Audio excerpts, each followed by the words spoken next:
Hello, everyone, and welcome to another episode of Arcades and Avenues, a podcast dedicated to Disneyland Paris, where we look at the latest news happening around Disneyland Paris, as well as have a deeper look into what makes DLP unique.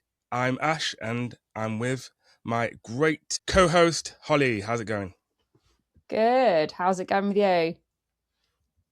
Yeah, not bad. Nothing too exciting. Actually, as we record this, it is Super Bowl Sunday. So that's the most thing that's going on in my life right now. I'm gonna go and get some snacks shortly after recording this. And then stay up till God knows how long to watch big men smash each other for football. And you can see my enthusiasm That's oozing through. yeah, I know. Calm down, Holly. But I you can know. see it if you want to. Listen, I'm happy for you. What time does it actually start? Because it's in America. Yeah, so like I think broadcast starts at like 11:30, but I don't think the game starts till like midnight. So, but it will go till like 3:00 in the morning. So, Right. yeah. And you're getting excited. You're going to get snacks after this. It's currently 10 to 1 in the afternoon. You've got a long wait before it starts. Or do you need to get a nap in beforehand? I mean, I'm not going to get snacks. Yeah, and I'm not going to get snacks at 11. So I'll have to get it now, and then I will come back, get a rest, prep, and that will be it. There's like Super Bowl parties. I could go out to like a bar or something, but then after the game's done and you realise, okay, now I'm half an hour away from home, 3:00 in the morning, and I have to travel back. Yeah, I just could never be asked, so I just watch it from home. Not about that life, mate. Not about that. I'm too old to be going out on a February. My sister said to me, like, Bad Bunny's doing like the performance or something. Is that right? I don't even know who that is. Yeah, I'm I don't not down really. with kids. Really? You don't know who Bad Bunny is? No. Wow. I thought you would know Bad Bunny. Yeah, but I thought you're a bit more cleared up than I am in terms of like, latest music stars out there, Charlie XCX and Sabrina Carpenter and Bad Bunny, like they're all like Ash, known. I just want to remind you now. that my Spotify Wrapped gave me a listening age of 76. Like, you shouldn't really be surprised that I have no idea who Bad Bunny is. Yeah, I got 63, which I'm actually quite annoyed by that. If anything, I was offended. I'm like, what? Because I don't really listen to music that much from this decade. I'm more 60s, 70s a lot. So how it gave me... No, so you should be 76 like me.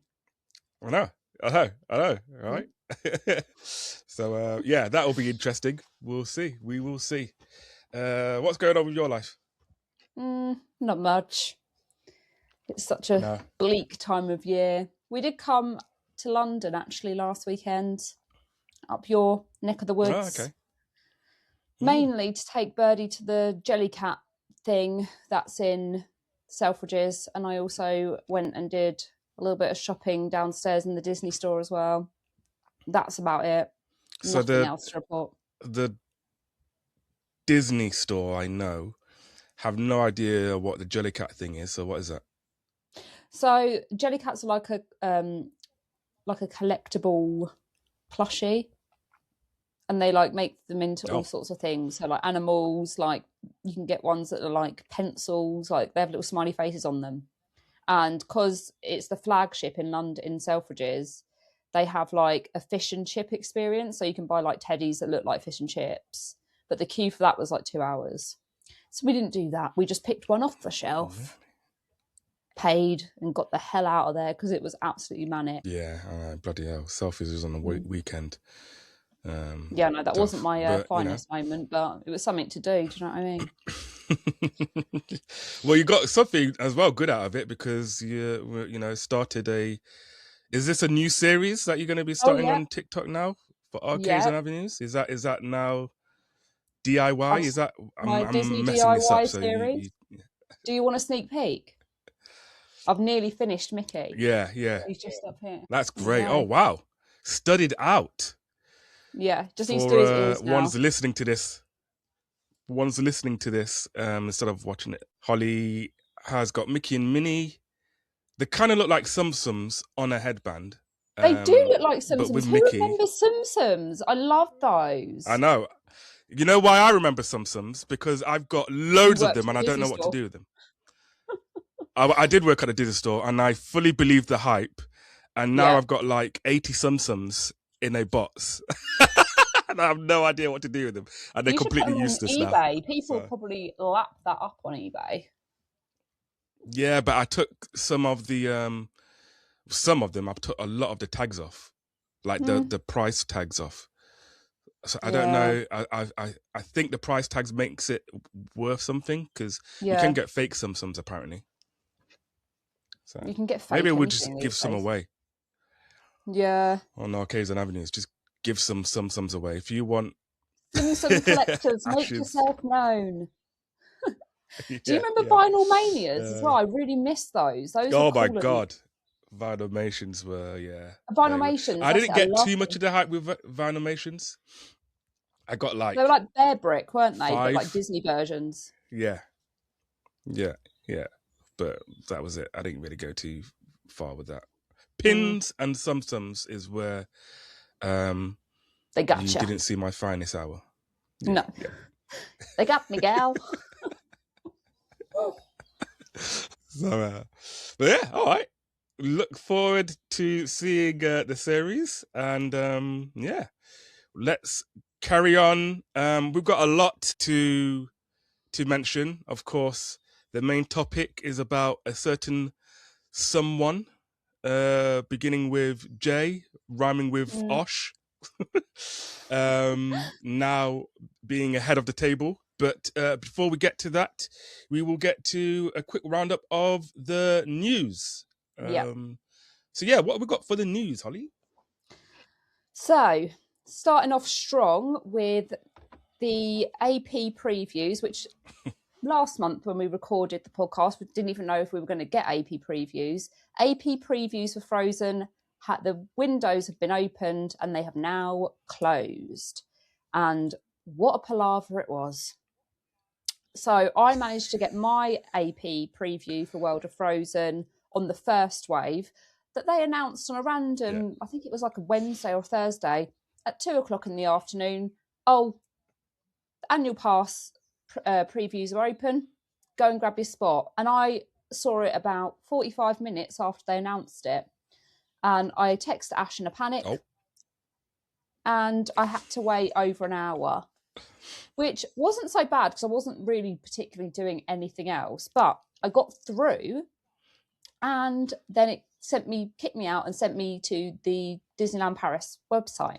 So I had to do it again and wait another hour. And I finally got in, booked my preview, and I was like, fabulous. And it said, you'll get an email to confirm. You'll need this email because it will include a ticket to your entry to World of Frozen. And I texted Ash and I said, I didn't get an email. And he said, don't worry. Sometimes they're a little bit behind on sending the emails out. So I left it a little bit longer. And I thought, no, something's not quite right here. So then I waited another hour and 45 minutes. So if you've done your math correctly, that's nearly 3 hours and 45 minutes I spent waiting to get into the annual pass holder portal. They had my email address wrong by one character. So I had to cancel the one I'd already booked. I luckily got one not too much later than my original time on the same day.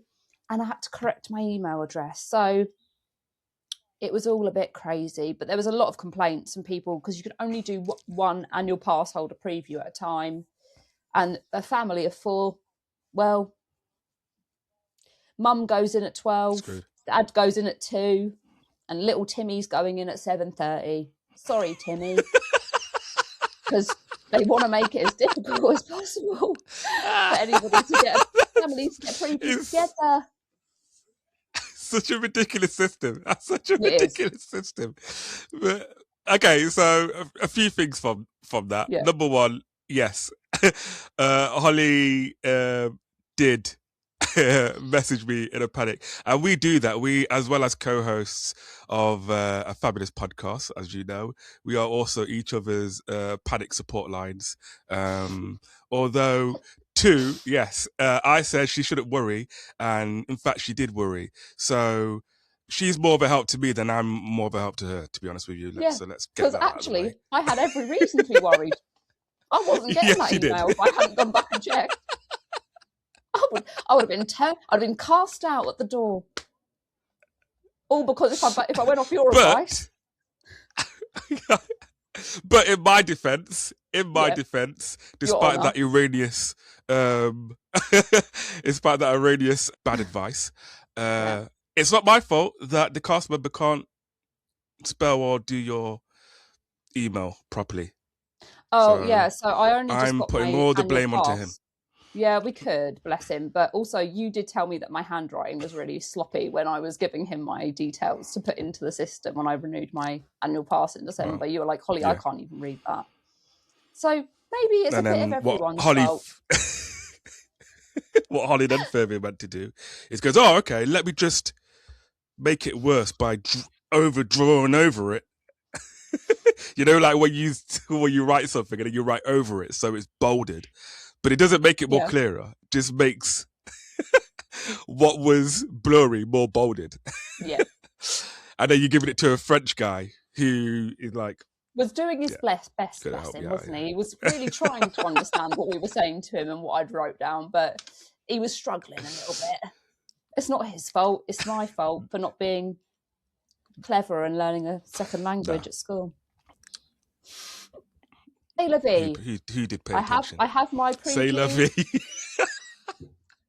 So I knew that bit. Say la vie. I've got my preview. I hope you guys got your previews. If you're going to the annual pass previews, let us know. Did you have a palaver like me? Are your family going in broken up groups? Pray tell. But yes. That would be interesting to know, actually, because, yeah, that's crazy. Different. So it doesn't matter if you're in the family.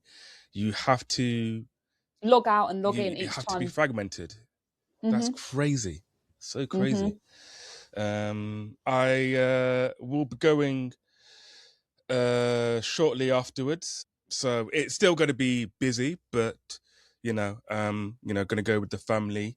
I managed to make a reservation at the restaurant Regal View, so that's going to be exciting. Let's see how that goes, but it's going to be heaving regardless. So well, at least you got a booking. I think it may be open for AP previews, but they haven't really said too much. I'm hoping to go in the lounge for a cocktail, maybe a snack, if possible, if it's open. I don't think they'll be doing sit down reservations, but who knows? They might be. But I hope I get to go and have a little oogle in there when I go. But they haven't really said too much about what's going to be the situation. They said there'll be dining places open, some dining places open, that Rapunzel Tangled Spin and obviously the Frozen Ever After attraction will be open, and shops maybe, and also we can see the new Cascade of Lights, is it? So yeah. Well, talking about shops. Oh yeah, don't even get me started. So the Tower of Terror, the secondary Tower of Terror gift shop has officially opened its doors. Do you want me to carry on, or do you want to take? Because I'm not going to be very nice. It sells buckets of candy floss. It sells buckets of candy floss, Doritos, Lay's, large lollipops, and buckets of popcorn. So they made all this thing about, it's a 1930s flower shop. It's lovely. It's all been decorated nice. I mean, it's the size of a postage stamp, but and it sells just. It blows my mind that was the decision to put that. Like, I've looked on a few videos and TikTok of all the kiosks that are open, and they sell the most random stuff. And I don't even understand the thought process of the Tower of Terror 1930s flower shop selling sweets when a few paces down the way you can go into the I forget the name of the shop in in Plaster Remy, there's a shop there with it being Yeah. all ratatouille themed, and you can buy all sorts of food and drink and candy. They've got like pick and mix. They've got everything in there.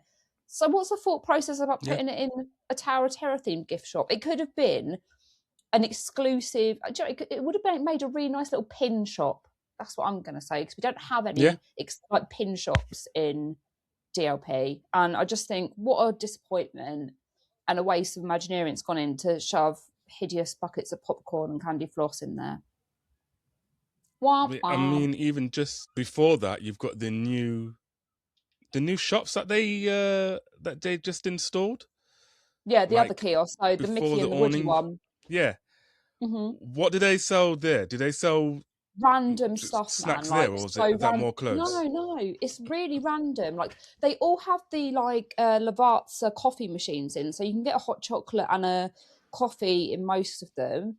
And like, yeah, I'm trying to remember what was in the one near Mickey and the Magician, but it's just like bubble wands, like basically, you know what they would normally sell on the little outdoor stands that they used to have everywhere, like just the outdoor little stands.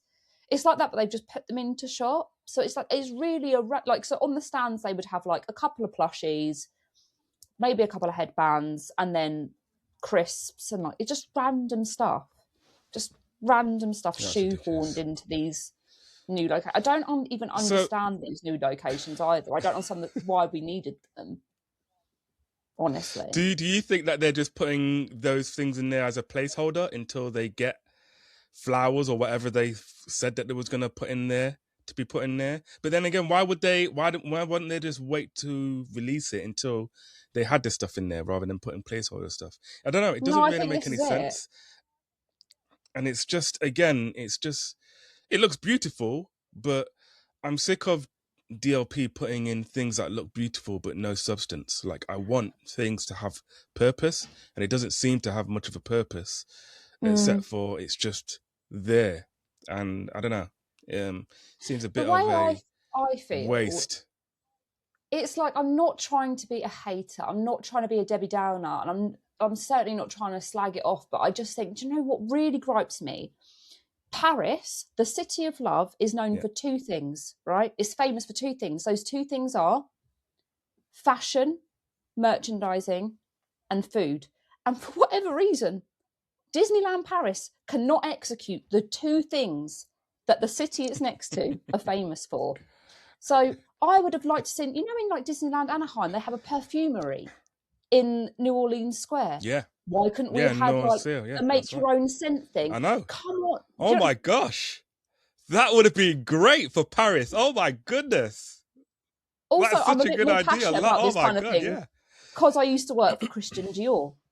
They have everything they could to put something really unique. Like if they were doing like make your own Disneyland fragrance to remember your trip by, I think that would go absolutely nuts.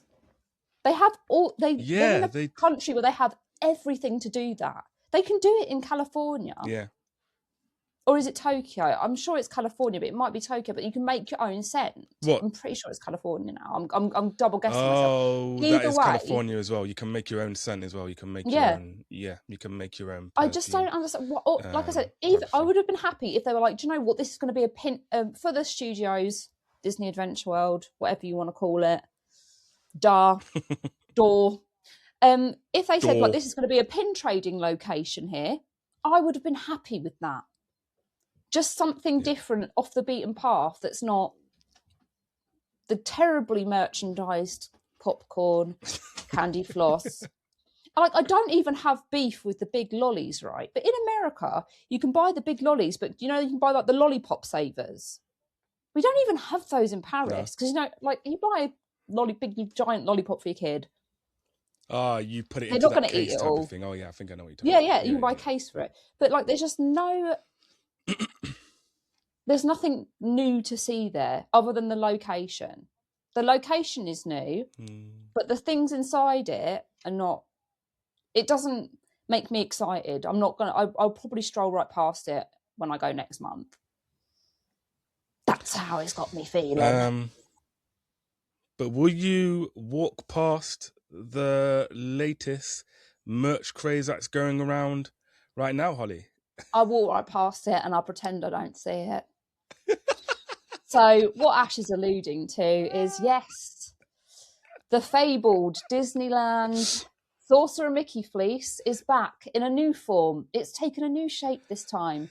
They have released a lounge fly that's also fleece with the Sorcerer Mickey on the back of it. So if you loved the fleece, if you loved it, you can have a matching lounge fly, and people are going crazy for it.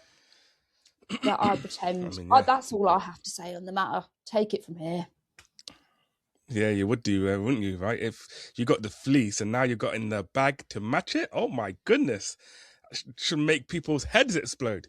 No, I'm happy for the ones that are If getting you their like it, matching that's bag. I great. suppose that's.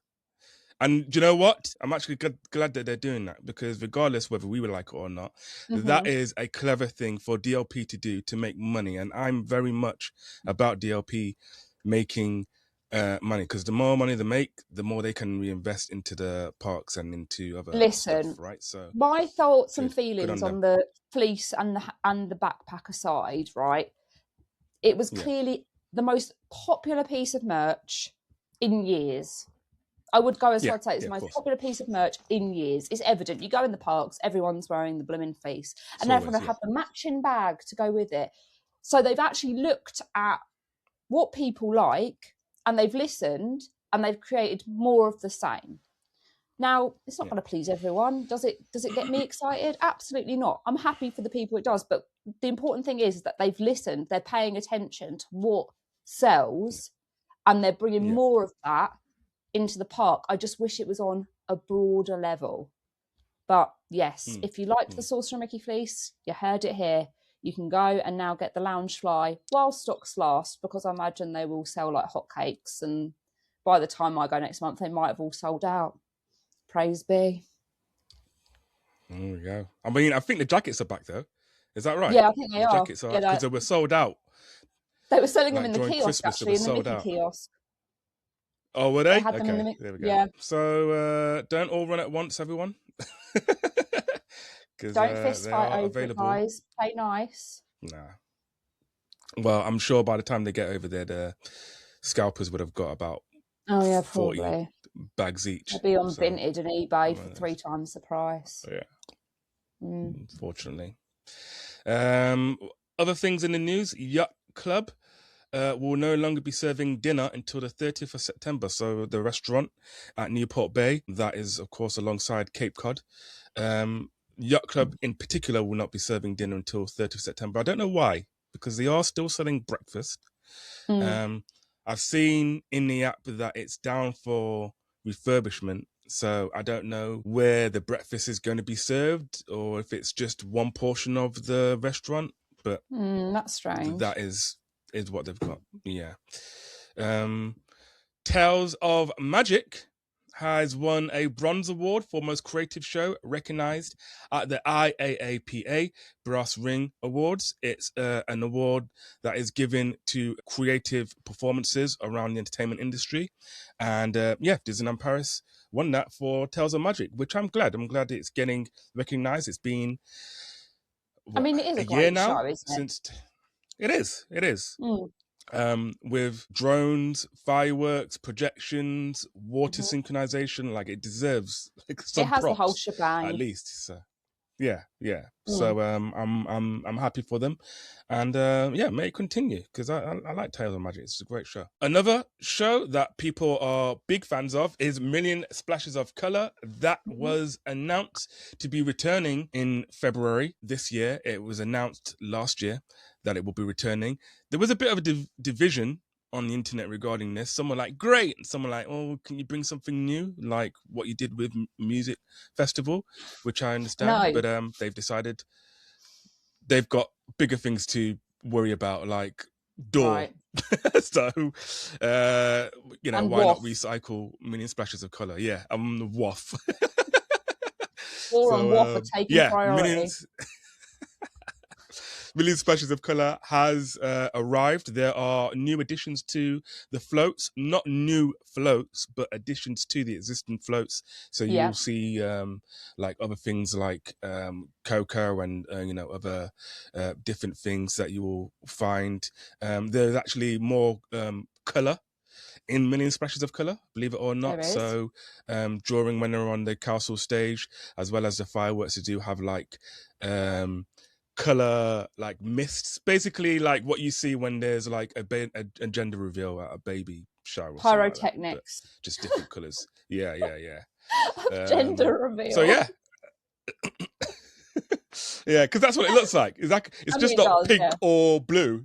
I mean, there might be some pink or blue in It's there. like, yeah, There's probably, also purple. but yeah, Yeah. purple or whatnot. So it's going to be interesting. I liked it. It was I would watch it once, and that would be I like it. the Like song. per trip, I would watch it once. Yeah. I think the song. Yeah, I'm not. I'm not surprised because DLP are great when it comes to songs and entertainment anyway, and there's a lot of energy with it. So yeah, actually, when I went there, I saw someone dressed up head to toe in like the Million Splashes of Colour garb, and it was great. So there is a big following. Yeah. He looked like a float from Million Splashes of Colour. Yeah. So to dress up as like a cavalcade. Yeah, and he looked amazing. Like hats off. I mean, I'm sure he did. Props to that guy. There's a big following for it. So yeah, maybe there is, instead of, maybe it's not a laser thing, and maybe it's like, no, this is so popular, we need to bring it back according to numbers. I don't know what the decision is. Probably. A lot of people were excited for it. Yeah, there were. But yeah, there we are. So that's Million Splashes of Colour. That is it for the news. And now we're going to get into the main topic. As we all know, that a new CEO has been announced. And so, yeah, we're going to get into that, as well as what the future of the Pots may look like going forward. It is going to be an interesting time for park fans. So, yes, the Walt Disney Company announced that Josh D'Amaro will be the next Chief Executive Officer, CEO, after a unanimous vote was held on Monday, 2nd of February. Josh D'Amaro will take the position during the annual meeting, which will take place on 18th of March. The board also intends to appoint him as a director immediately following the meeting. At that point, Bob Iger, will transition to serving as a senior advisor and a member of the Disney board until his retirement from the company on 31st of December 2026. Quote, Josh D'Amaro is an exceptional leader and the right person to become the next CEO, says Bob Iger. He has an instinctive appreciation of the Disney brand, a deep understanding of what resonates with our audience, paired with the rigor and attention to detail required to deliver some of the most ambitious projects. His ability to combine creativity with operational excellence is exemplary, and I am thrilled for Josh and the company. This also was followed by glowing praise from the previous CEO, Michael Eisner, who we all love, saying on X and Twitter, congratulations to Josh D'Amaro for becoming the CEO of the Walt Disney Company, and congratulations to Chairman James Gorman for making such a wise pick, as well as promoting Dana Weldon to President and Chief Creative Officer, something that we will get into later as well. Continuing, Michael Eisner says, my advice to Josh is to continue Bob Iger's strategy that creativity will handle profits. Always protect the brand and keep close the words of Walt Disney. We love to entertain kings and queens, but the vital thing to remember is that every guest receives a VIP treatment. Good luck. So there we are. That is it in terms of the news. Just your initial reaction hearing that. What was the first thing that popped into your mind when you heard that news, Holly? Was it surprise? Was it, oh, Neutral. I okay, think it or was. I no, not think it really? was. Yeah.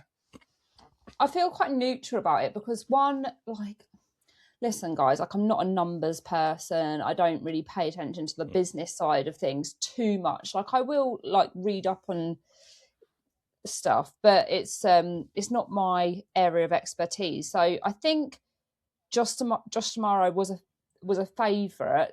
It wasn't surprising to me that he's been picked as CEO, but I feel like quite neutral about the whole thing. I don't feel Okay. like Yeah. overjoyed, and I don't feel like I don't think it's a bad thing either by any stretch of the imagination. But Hmm. I'm sort of leaning more towards it's a more hopefully bring more positive changes than the last Yeah. two.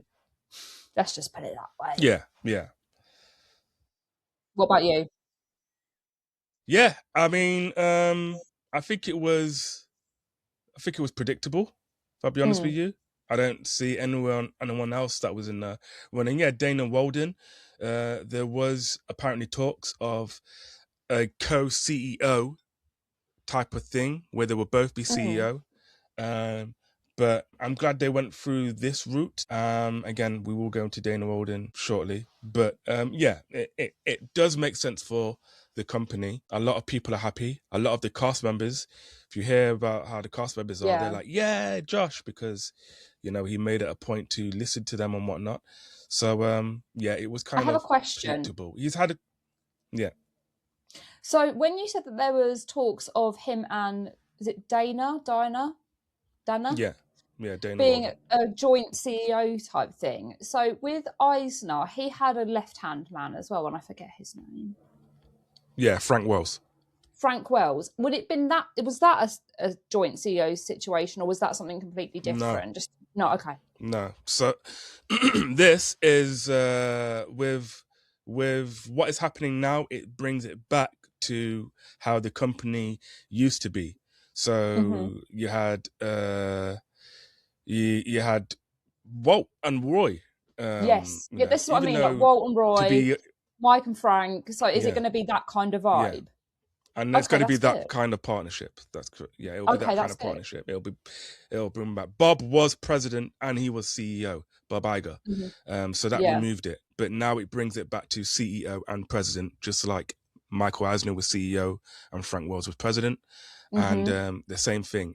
I think even Walt, to a point, he was at the beginning, but then he stepped down as CEO, and then it was Roy that was CEO. So, yeah. But yeah, going back to Josh, and just to give a little bit of where he came from. So he graduated from Georgetown University in 1993. He worked in finance for Gillette Company before making his way to Disney in 1998.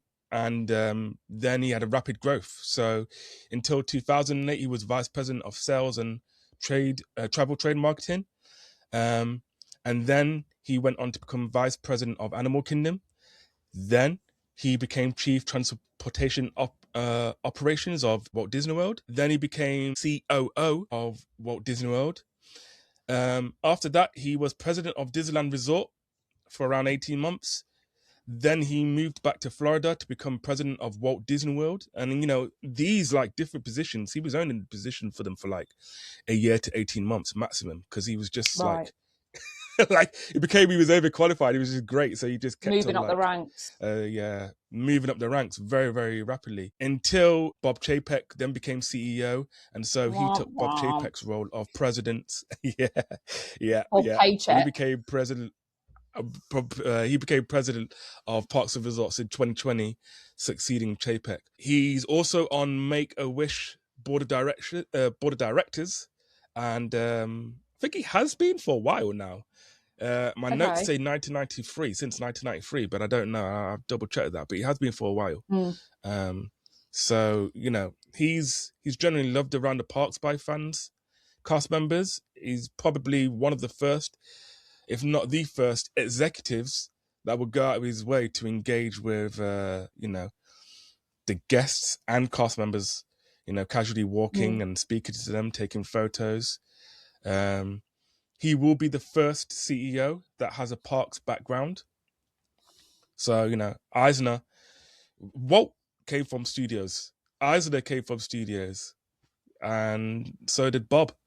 So it shows that the company now have realized, because the thing is with studios, the movies aren't the moneymaker that they used to be. No, they're You had the flopping first phase massively. of Marvel, and the first phase of Marvel was great. Marvel was great, and then the second phase it didn't it didn't go so well.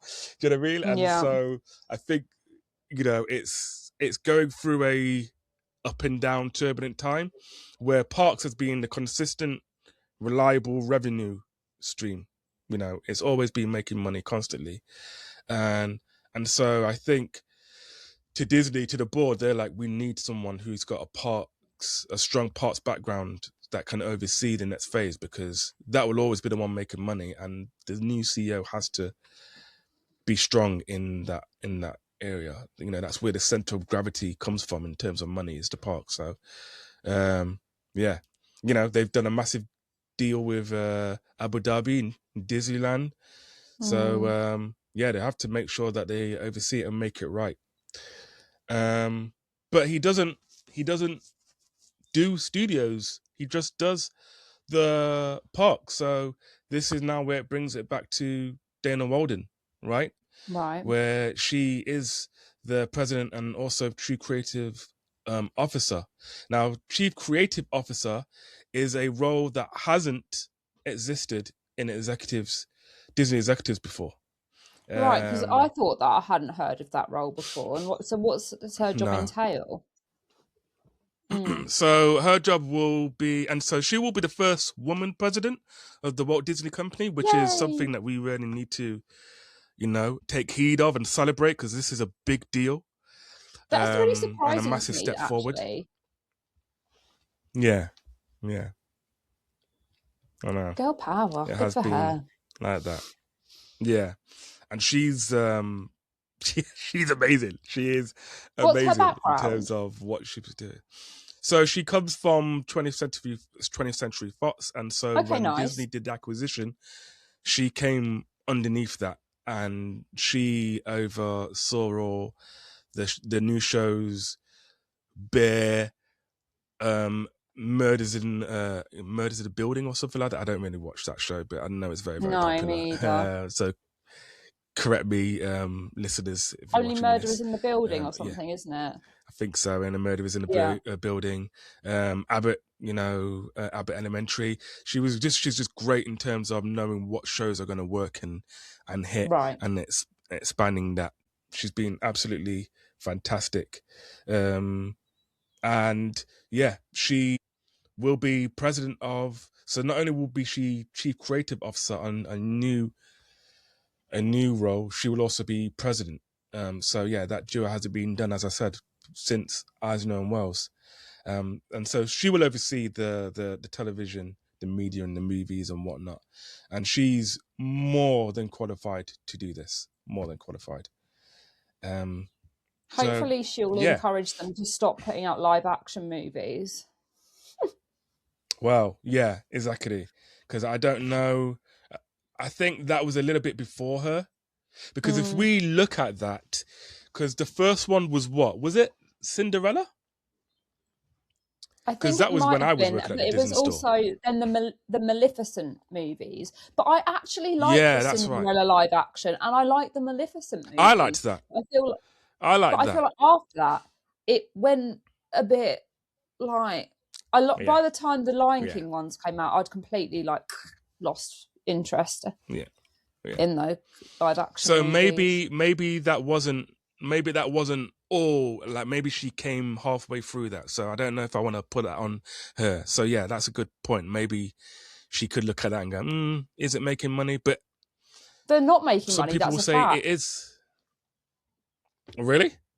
Yeah, they all tank in the Is box it? office. I was what was that video I sent you the other day from Business Insider? Like they've spent so much money on Disney Plus and these movies that it's nearly like the fact that the parks are so profitable has kind of saved their bacon in terms of Disney Plus, because Disney Plus has been losing money a lot. Wow. Okay. Yeah, yeah. Yeah, I think maybe the live actions aren't doing well though. Maybe it's the sequels that are doing well because Zootopia Yeah, that done 2 really made well. like $1 billion. That So did did really Lilo well. and Stitch.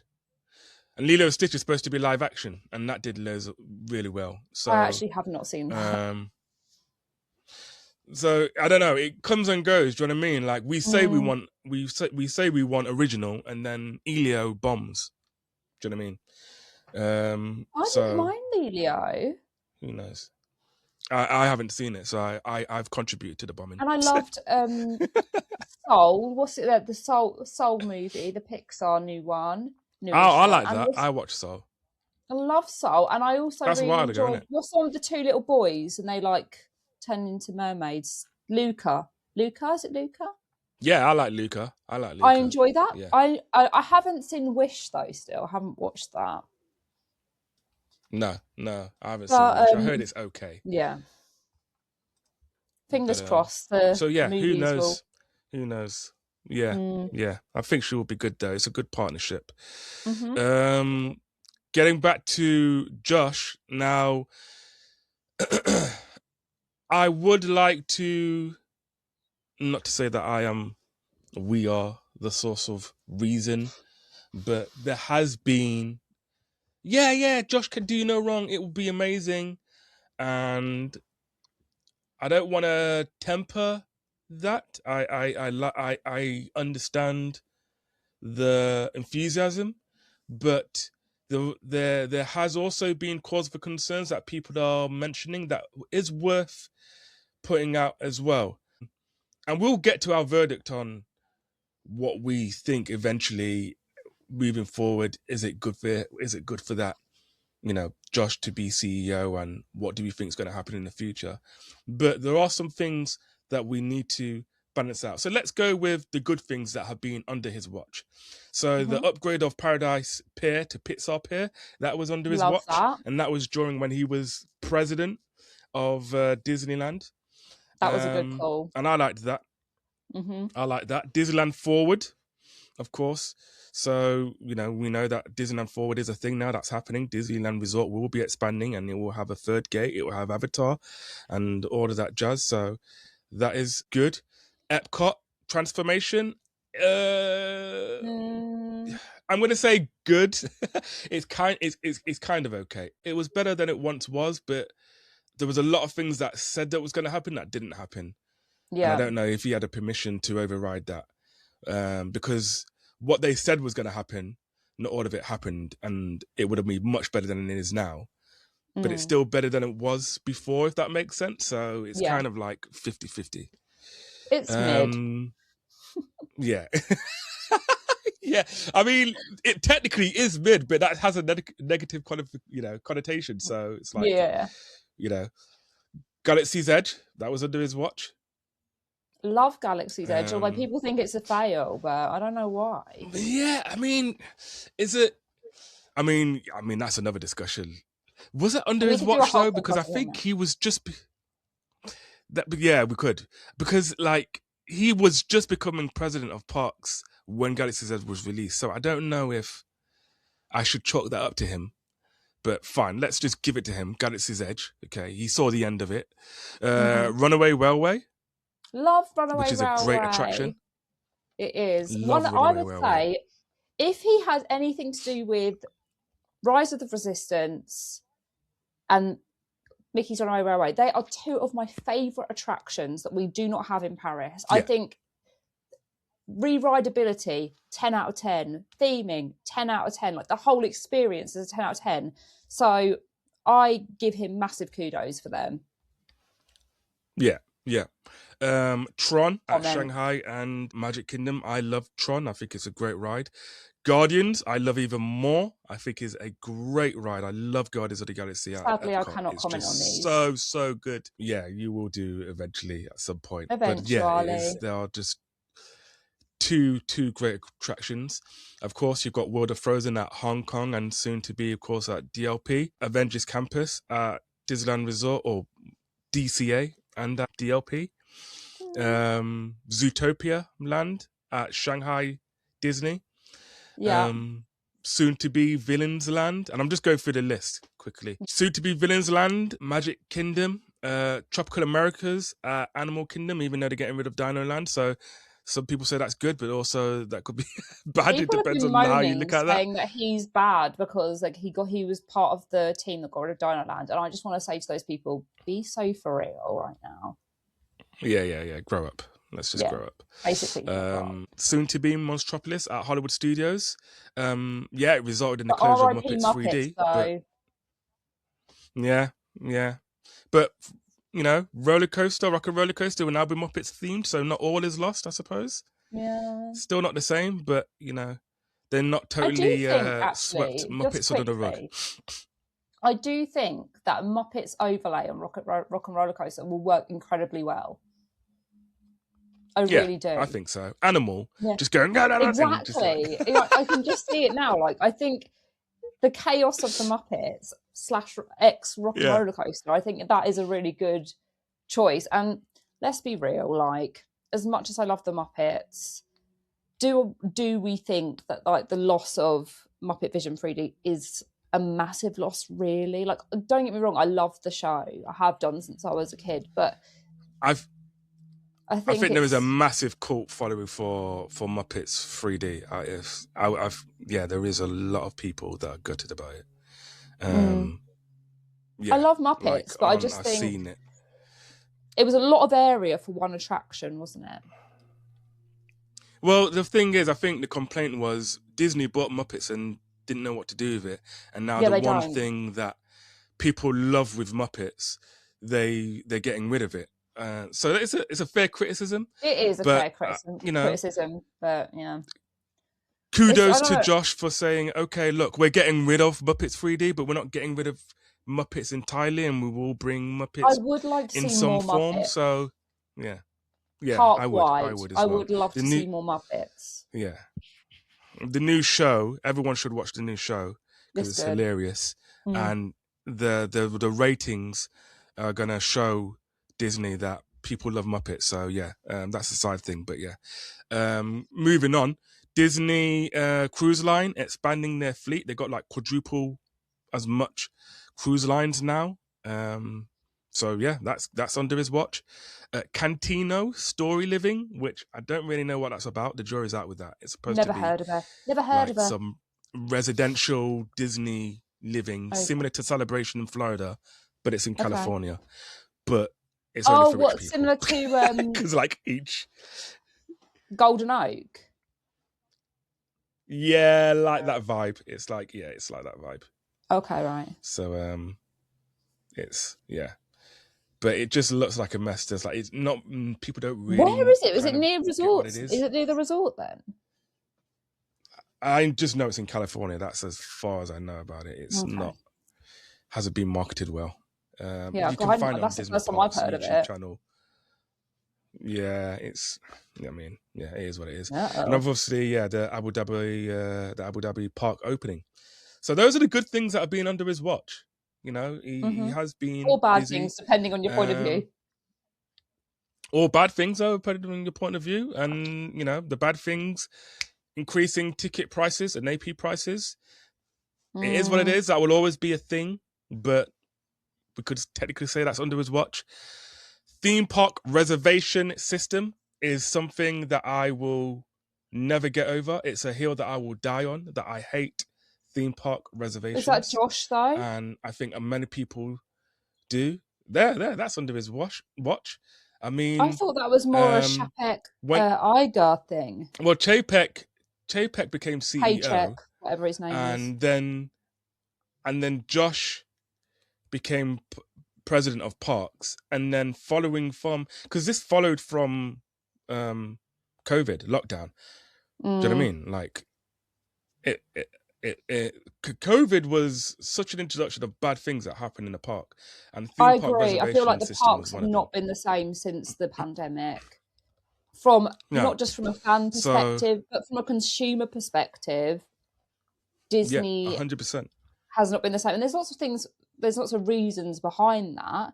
Most of them are made by financial money-making decisions.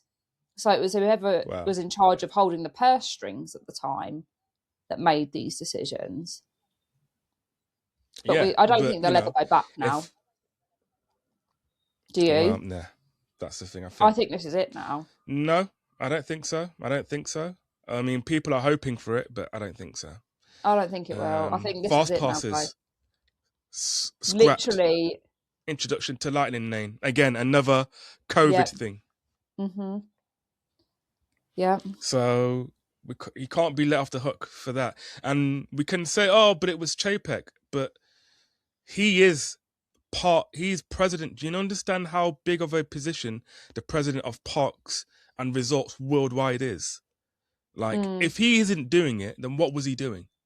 You can't just say it was all Chapek. He might have been just signing the papers to say, go ahead. He could be signing to go, fine. As long as, I want you to fit this budget, do whatever you want to do with it. And then Josh was like, okay, let's get rid of fast passes and let's introduce theme park reservations. So we need to. Chapek was awful for the company. We know that. Like, it doesn't take a genius to know that. But we can't just say he was responsible for everything and Josh was, and he did all the good stuff, but Josh didn't do any of the bad stuff. I get you. It doesn't go like that. Reliance of being glued to your phone throughout your Disney parks stay. So you have to. The ecosystem is based around the phone. You have to know. Okay, let me book this reservation, especially if you're in American parts for lightning lanes. Okay, what's the next mobile order? But I don't actually hate mobile order. Mobile order, it's okay. I know, I find it easy. I find mobile order easy, personally. Yeah. I mean, it's good to.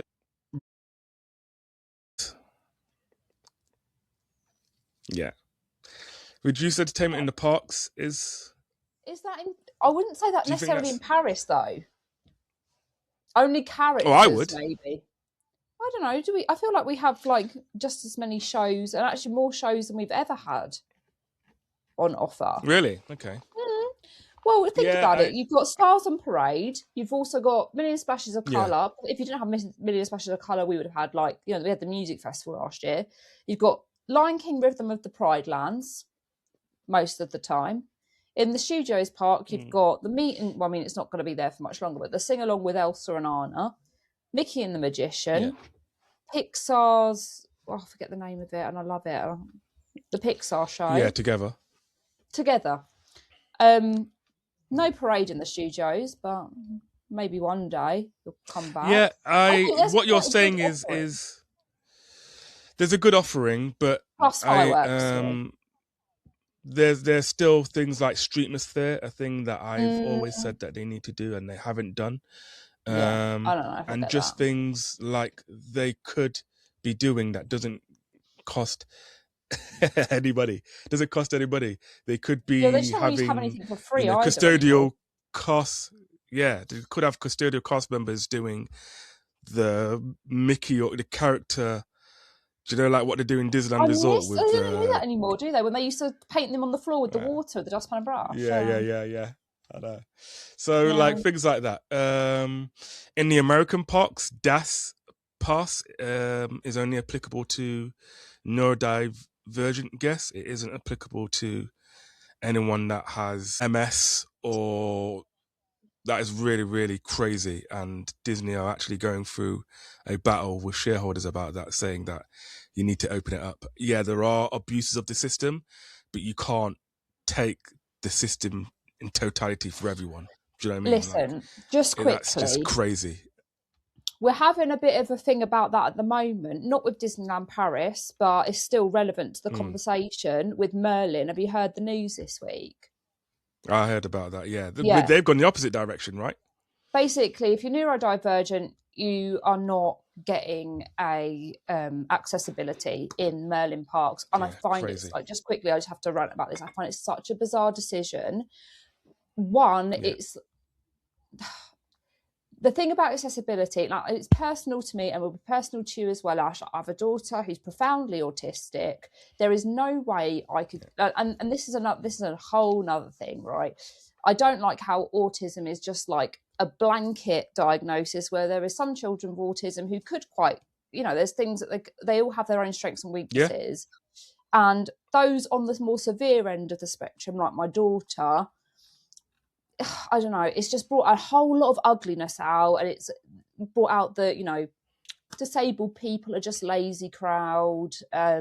It's just an ugly, stupid. it's an ugly conversation to have, right? Very I ugly. have to say in that the DAS pass, although it was, you know, you are kind of grilled a little bit by the cast member, they don't ask for evidence. We did get awarded DAS pass last year when we went to America, and it was a lifesaver. And it's one thing that I would say Disneyland Paris do incredibly well. Accessibility there for all disabilities, you know, is incredible. But yeah, I don't know what Merlin are doing with Universal coming soon. It's just a joke. But yeah, back to Disney. Yeah, no, good word. But yeah, in America, we're quite fortunate with Paris that they've got a robust system that works for everyone. In the States, it's not so much the case, and a lot of guests are complaining in the States, saying, well, okay, we the get it for argument neurodivergent. They need it, but I also need it as well. I can't wait in line. If I've got MS, for example, telling me to go back after an hour and coming back doesn't solve the issue. So, well, the thing is with America, everything is accessible. So if you're a wheelchair user, the queue line is wide enough, and you will be able to use, all queue lines are accessible. So there's that. And then I don't know, it's a difficult. I just think, like, if you've got the paperwork to prove that you have a disability, then I just think that should be the end of it. Not like, you know, well, this disability, like, if you have a disability that is, you know, on paper, then that should be the end of it. And I'm sick of all the, you know, because there should be no exceptions. I mean, it should just be, if you're disabled, this is what we can do for you. I just don't so like it's an even playing field for everyone, because otherwise somebody's getting discriminated against. Yeah, exactly. And that's the thing. I will never ever be comfortable with genuine people that need help being excluded. No. It just doesn't sit right with me. It's a weird, DAS is a weird setup, is what I would say. And although, you know, it was great for us last year, it's not great for a lot of other people with other disabilities, and therefore it isn't an even playing field. And anyway, other things that people have said are bad. Rivers of America removed that Magic Kingdom. People hated this. Now, in return, they're getting Cars Land. I personally don't care. I really don't care about Rivers of America and Magic Kingdom. Not many people went on Tom Sawyer's Island anyway, but some people hated it, so I suppose you have to put it down as that's a bad thing. Increase of IP in the parks as opposed to original themed attraction and lands. Yeah. Some people will say, well, that's a Iger thing. Maybe Iger had some part into it. Of course, as a CEO, but Josh was president of Parks and Resorts. Yeah. Removal of some transportation at Disneyland Resorts and Walt Disney World. Yeah, they're removing like the Toy Story car park at Disneyland Resort, aren't they? Yeah, so the removal of the car park, I think that's to do with Disneyland Forward, but they're also removing buses as well. They are. Like, a lot of the free shuttles are now being completely discontinued. Now, some people are saying, no, that's actually a council or local government thing, not Disney. So Anaheim County isn't. But some people are going, yeah. Okay. But some people are like, no, it is Disney, and they're just trying to hide behind it. So who knows? But you know, that could. It isn't that to me did seem like an odd decision. Yeah.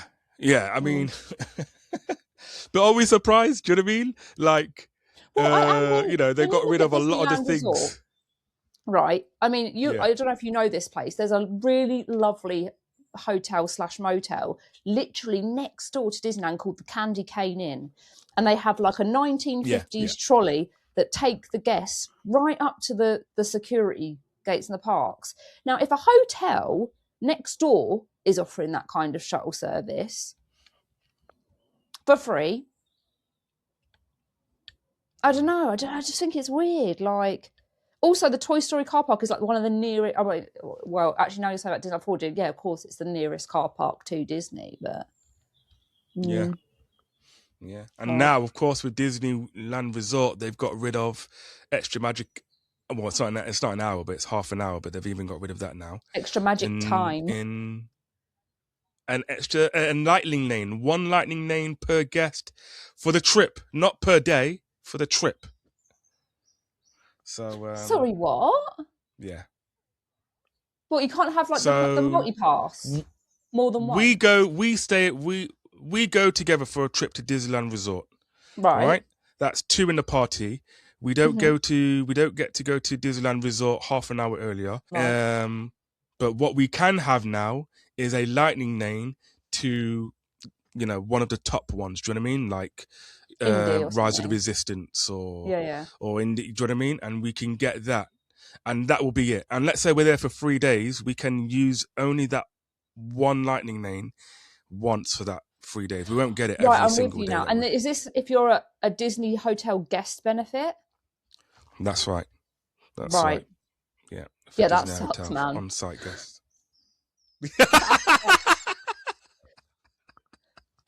That is. I love Disneyland Resort. I do. Yeah. But they don't. As someone who travels a long way to go there and is going back again this summer, it doesn't entice me to make a booking on site. I will just stay at the Sheraton. No. And they're more expensive. 10 steps down the road. They're more. Yeah, exactly. Yeah. So, that's funny. That is funny. So, there's the good and the bad. So, verdict, I think we kind of gave it a bit earlier, but a bit more in depth. I think it's positive, generally, for the Walt Disney Company as a whole. I think it's a step in the right direction. He is obviously a better face for the company than Chapek. The thing is,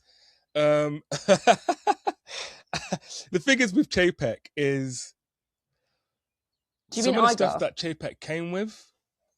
No, Chapek. All right, okay, paycheck, yeah. Yeah, because some of the stuff that happened with Chapek, I think the company wanted to do it anyway, but he was just a bad face for the company that it didn't go down well. Like, I've just mentioned a lot of the bad stuff that came in during Josh D'Amaro, and people still love him. Do you know what I mean? Yeah. So it's like, you have to be charismatic. You can't just say, yeah, we're doing this and we don't give a shit about you. Like, you have to be smiling, going, yeah, we are, announcing theme park reservations. But hey, you know what? I'll take a photo with you. No, but you have to be charismatic. So coming from a different angle, right? Yes, Josh was parks CEO or like president of the parks at this time, but ultimately, Chapek was the company CEO. So, and he came from a financial background. He didn't come from a TV or movie background. He didn't come from a parks. He came from a financial. No, he came from a parks background. Did he? He was president of parks before he was moved. Yeah, but as what was his job before he came to Disney? But before the parks, he was in merchandise, and then before merchandise, he was in like finance. I thought he was a numbers guy, but beside the point. A lot of what I've read, and it could be this is just pure. Yeah. This isn't factual. This is purely just how my thoughts on things. Yeah. I wonder if he was the one pulling the purse strings because he was the CEO. Regardless, I'm not saying I'm not trying to push the blame onto Mr. Paycheck, but I don't know. I feel like CEO has obviously a higher position than Parks president, and what they say goes. So I don't know if we're sort of like tarring Josh with a brush that he may or may not have been responsible for. I think for a massive corporation, people wildly overestimate how much time a CE has in overseeing everything. And with a person getting paid as much as any executive gets paid, they need to make decisions. Or then what are we paying you millions for? Right. And the only thing is, you have this division to run. You make those choices, and we will see if it's good or bad for the company. And if it's good, well done. And if it's bad, you've got me to answer for. That's basically what it is. We Another can't. thing, The CEO is not micromanaging every part everyone of else, it's just right? absolutely impossible. Like, yeah, Maybe, yeah. Okay, let's say a different angle, that he was fully responsible for these financial changes that made guest experience bad, but financial things good for the company. Now that he's got to the yeah, highest point in the ranks as CEO, and it seems to me from what I've read online that he is asking cast members, he is asking guests for what they would change, right? Could this be now a turning point where he's going to say, yeah, I mean, this was a profitable change for the company, but now I want to listen and put the focus back onto the guest experience? yeah, yeah. I think that could be a Regardless of the thing. bad decisions Look, he's the thing made in is, 2020. he could, because now he has the full power to over, because he's a CEO. So Mm-hmm. he could, where Bob could, because Bob will always have the final say. Mm. But um, but yeah, that's kind of how it works. Bob will go, look, I'm giving you have autonomy because you're an executive. That's why we're paying you this money to make these Mm. decisions, and then I will evaluate it and I'll look at it after a certain time whether this was good or bad. And he probably liked it and goes, yep, this is good. Let's keep this. And Josh may have gone to Bob and say, hey, actually, you know what? We're getting a little bit of pushback from that. And Bob's like, yeah, but it's too much money to say It's no made a to. lot of So profit for the Walt let's Disney just keep up. Company. So It's made a lot of profit. So let's just yeah, go over it. And Josh is like, okay, fine. Do you know what I mean? So ultimately, as Disney Parks fans, right? Will we ever get to a point where we're going to go, no, that's too expensive, yeah, and we're not going I to go? don't want to know.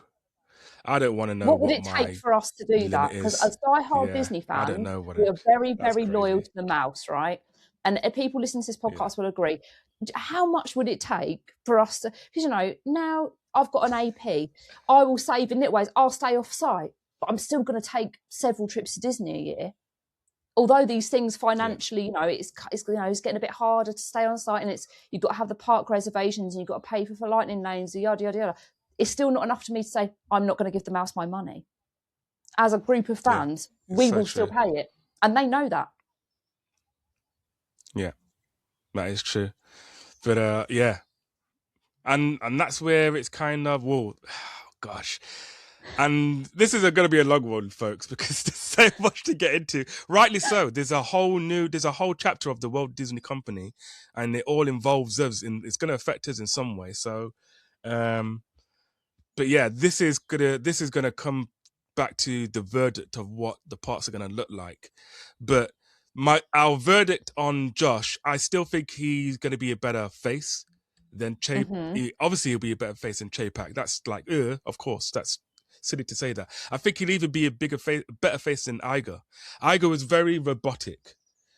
I There's a mean, lot he more seemed like a nice enough guy, but charismatic. he didn't have a warm personality Yeah, from my perspective. yeah, yeah, He was exactly. fine, So just I think he'll fine. be the most charismatic. He'll be the most charismatic CEO since Eisner. Yes, I agree with you Time there. will tell. Time will tell if he lives up to that, but I am optimistic. I think all we can ask for a CEO is that they are passionate about the brand.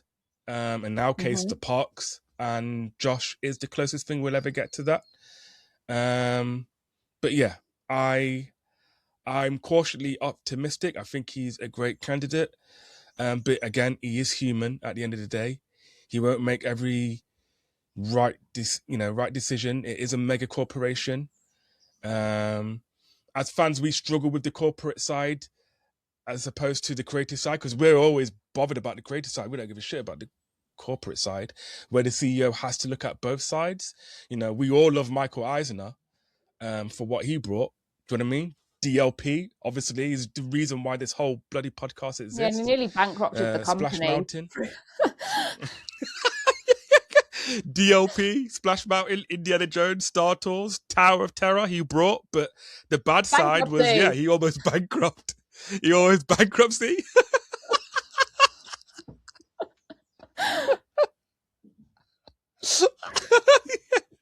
Yeah, Hong Kong Disneyland, Walt Disney Studios, they were Tokyo shit Disney when they thing. were first opened. Tokyo Disney Sea was great when it wasn't awful. Tokyo Disney Sea was great, but the bad stuff was Walt Disney Studios and Hong Kong. I think the removal of Figment pissed a lot of people off as well. Like the So, studios was like, it was a law that they had to build a second park. It was an agreement with the French government. True. It didn't come from a creativity like, the park's doing so well, we're going to build this second gate. It was like, we're legally obliged to build a second gate and we're going to do the bare minimum. Here you go. Here's your second gate. It's gosh. Good old entertaining guys now. God. So yeah. I mean I think that's the verdict. I think we stopped looking at. I think we're hopeful for Josh, and we're glad that he's the CEO and he's the best person. He's the closest thing to having a CEO that is passionate about the parks and about the brand. But we stopped looking at rose-tinted lenses and we take it for what he is. As a CEO, he's got to make tough choices. We're not always going to like the choices, but we just roll with it, really. I just hope he comes to Paris because, as always, Paris, there's nothing new. Like, there's always a spotlight on the American parks, and I just like when you say he's always at Paris though. He usually goes there. He will definitely be there for March. I hope he's looking at it with an Eisner eye and thinking Disneyland Park has not opened a new attraction since 1998 or 2000, whenever it was, and it needs a bit of zhuzhing up and it needs a bit of money spent in Paris. But will that happen? Probably not. I'm not going to lie to you guys. So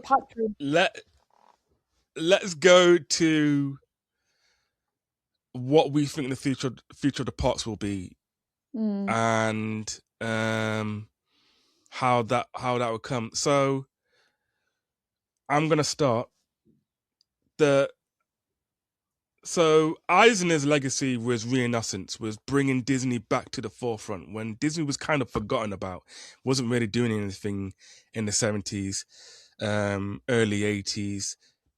Eisner brought back a complete juice of creativity to Disney, and people were like, yeah, this is the Disney that we know, and that was great. Iger's was, Eisner's Disney is the Disney that we know and love. For a lot of us, is what I'm going to say. That was the Disney parks peak. That's that got us, that hooked a whole generation of Disney fans, right? Yeah.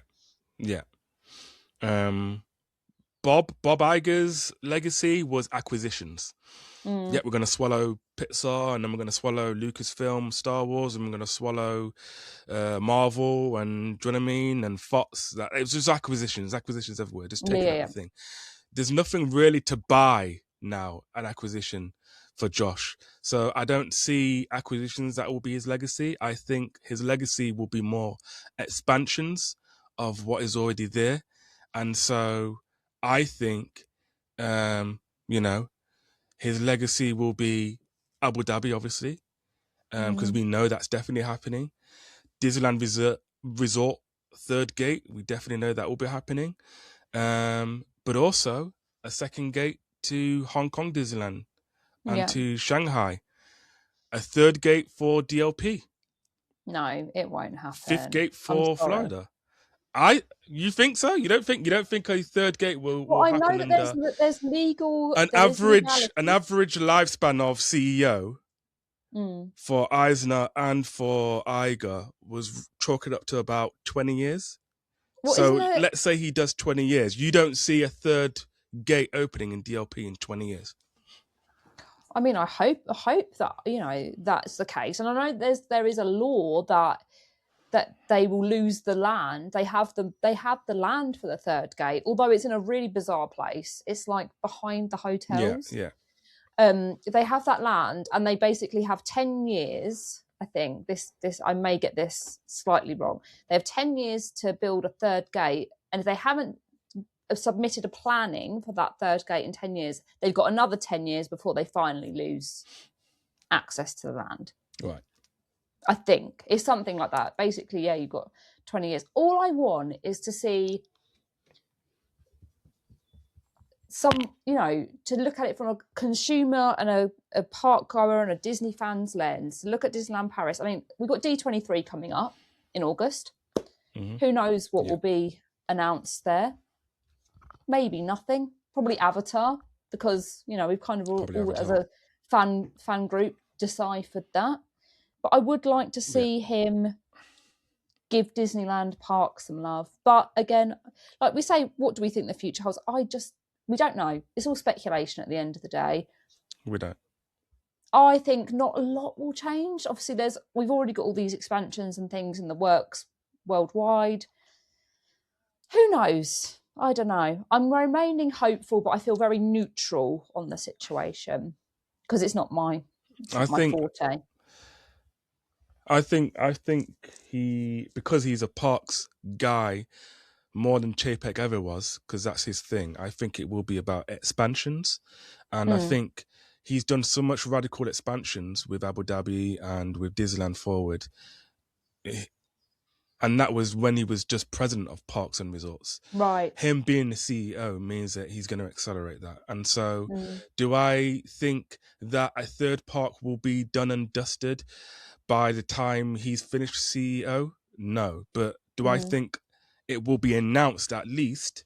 Yeah, I'm probably leaning towards about 60-70% that there will be a third park of DLP when it's all said and done, at least announced in the next 20 years.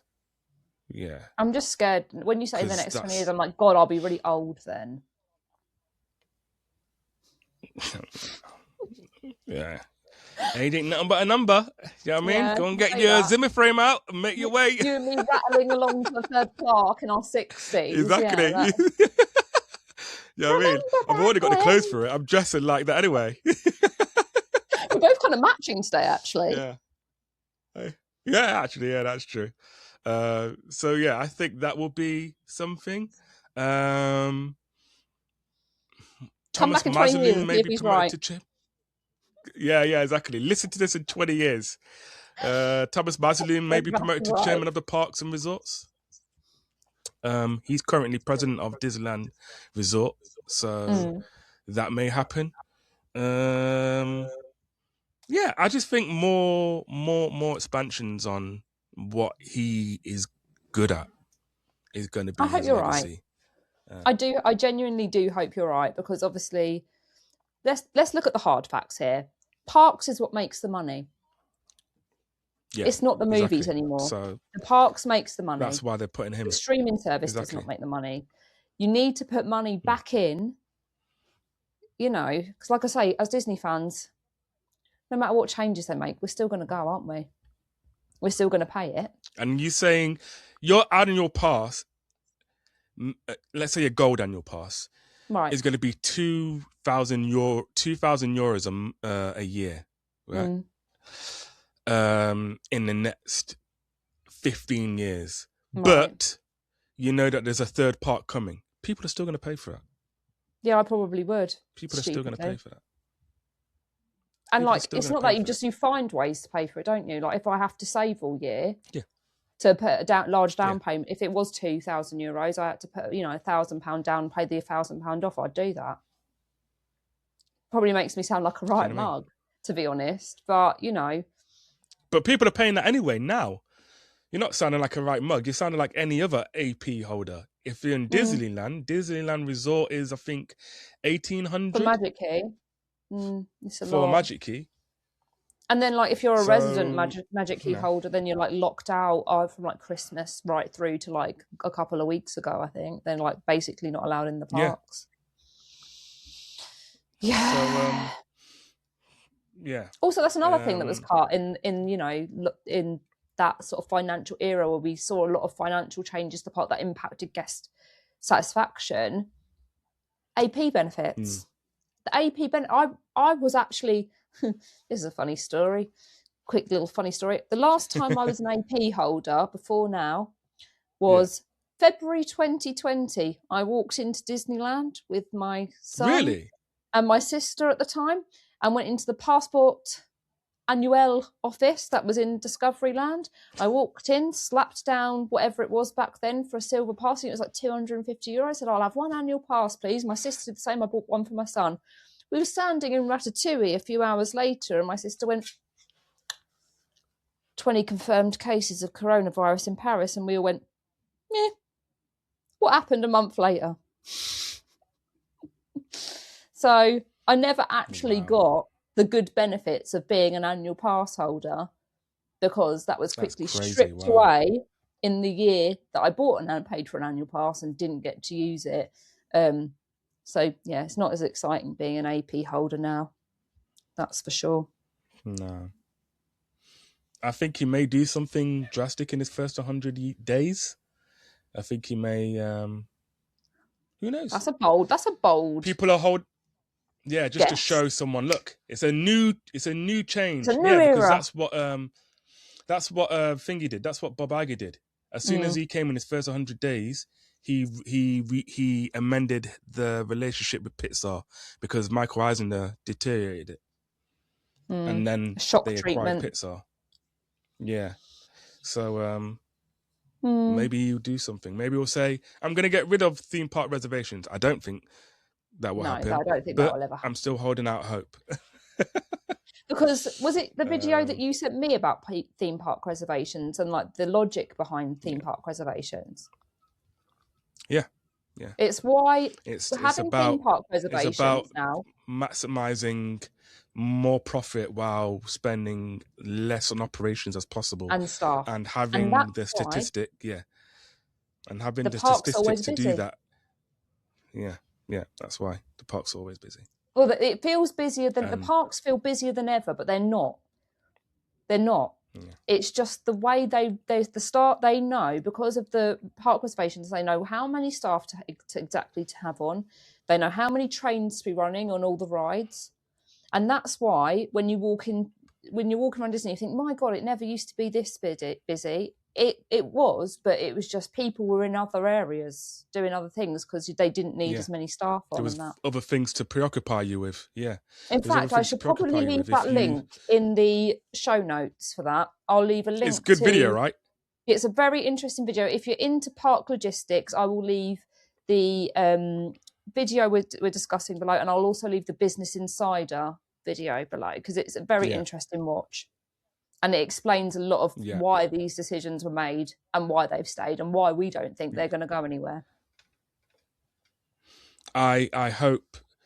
I don't think they will totally go. I hope he eases that. But I don't know. Let's see. It would be nice. Let's see. Let's face it. Yeah. I don't know. But there we are.